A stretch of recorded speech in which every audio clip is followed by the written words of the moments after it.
Alright, so I've been getting a lot of comments on my original video on this old drilling here lately. So I figured I would do a video on it. I bought this off Gunbroker. No, I'm not rich as some people suggested. This gun was broke when I got it. I knew that when I bought it, and that's why I was able to afford it.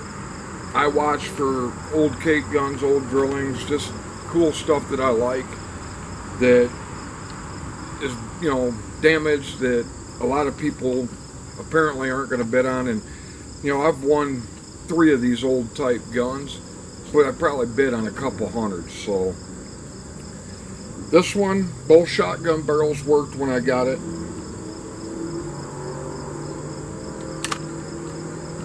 It's a 16 gauge by 16 gauge by 9.3 by 72R. These are your 16 gauge right here.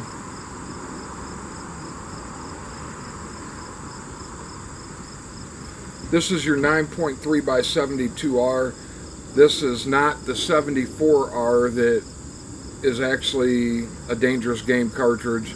This will work on deer and elk and stuff like that, but it's not necessarily a dangerous game cartridge. Wild boar it would work good on. But what's really cool about it is it's a double barrel shotgun with a rifle barrel underneath it. This is nitro proofed.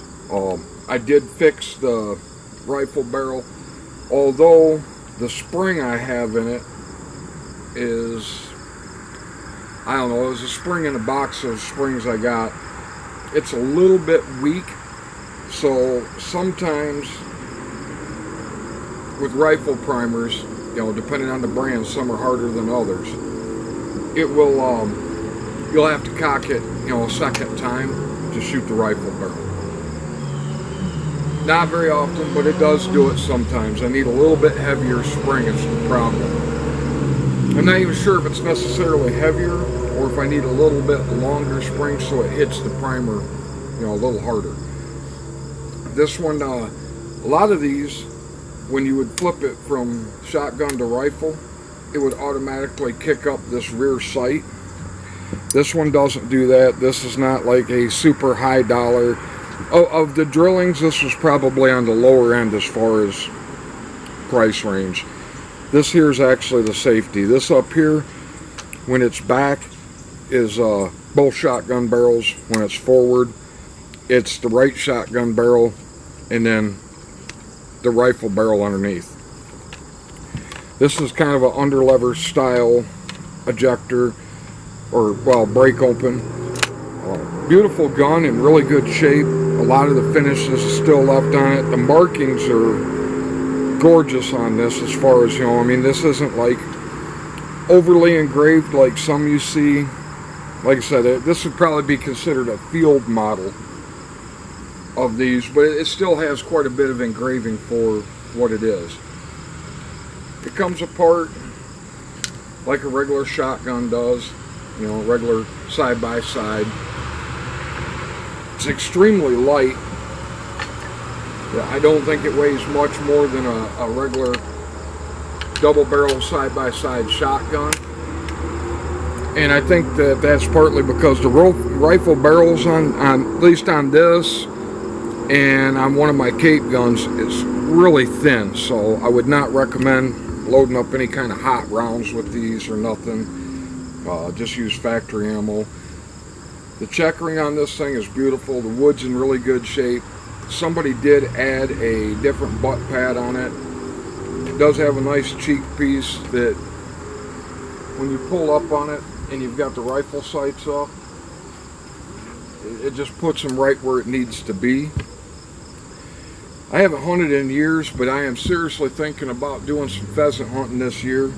And if I do, probably using this. If you guys are interested in that, maybe I'll try and video some of the hunting footage.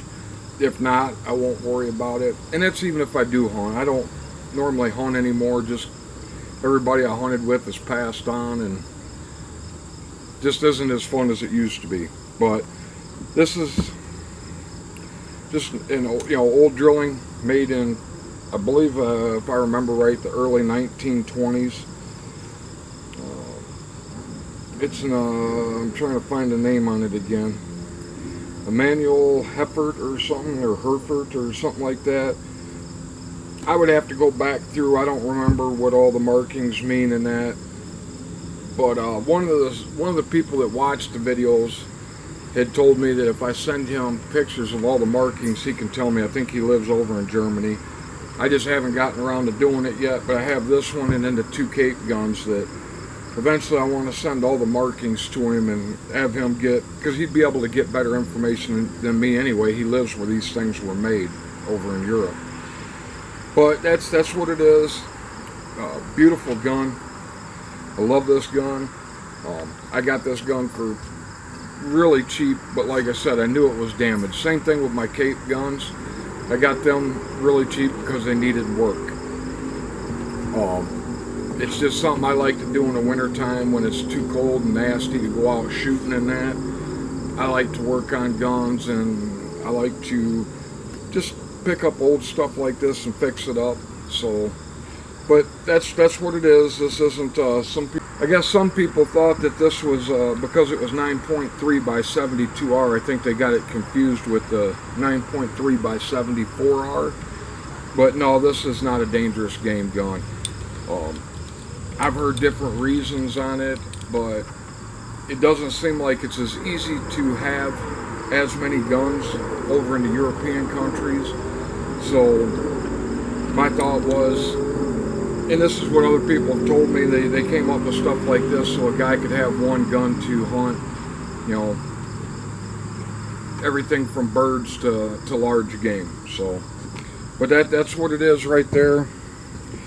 It's just I guess what you'd call a field grade drilling. I had one years ago that was, I think somebody called it a trade gun.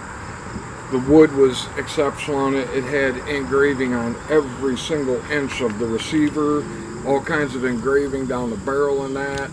And somebody told me they called it a trade gun, and like one guy'd build the barrels, one guy'd build the stock, another guy'd build the receiver, another guy would do all the engraving, and then they would show these guns kind of as a example of everybody's work, what could be done. So this one's not one of them. Like I said, it doesn't have a huge amount of engraving on it, but the engraving it has is beautiful and really finely detailed. So hope you all have a good day. Hopefully that answered any questions about it. And the biggest question I get is, how do I get these old guns, or how can I afford them? That's how I do it. I go on Gun Broker, I buy these guns that are damaged or need work, and I fix them up. So, hope everybody has a good day. Thanks for watching.